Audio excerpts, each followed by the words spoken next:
জীবনে চলার পথে এমন একজন সঙ্গী পাওয়ার চেষ্টা করুন যার মাধ্যমে দুনিয়া পরকাল উভয় জায়গায় আপনার জন্য কল্যাণকর হয়। জীবনসঙ্গী শুধু আপনার দুনিয়াবী সঙ্গী নয়, পরকালেরও বটে। এই সঙ্গীর মাধ্যমে জান্নাত লাভ করা আপনার জন্য অনেক সহজ, আবার জাহান্নামী হওয়াও সহজ হবে। জীবনসঙ্গী বাছাইয়ে আমাদের সতর্ক হওয়া উচিত, যার সাথে পুরো একটা পরিবার জড়িত, পরবর্তী বংশধরও জড়িত।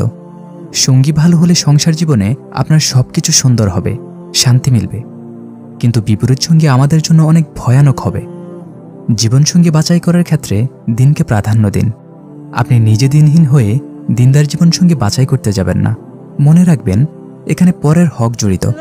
শুরুতে নিজে দিনদার হন, তারপর দিনদার জীবনসঙ্গী বাছাই করুন।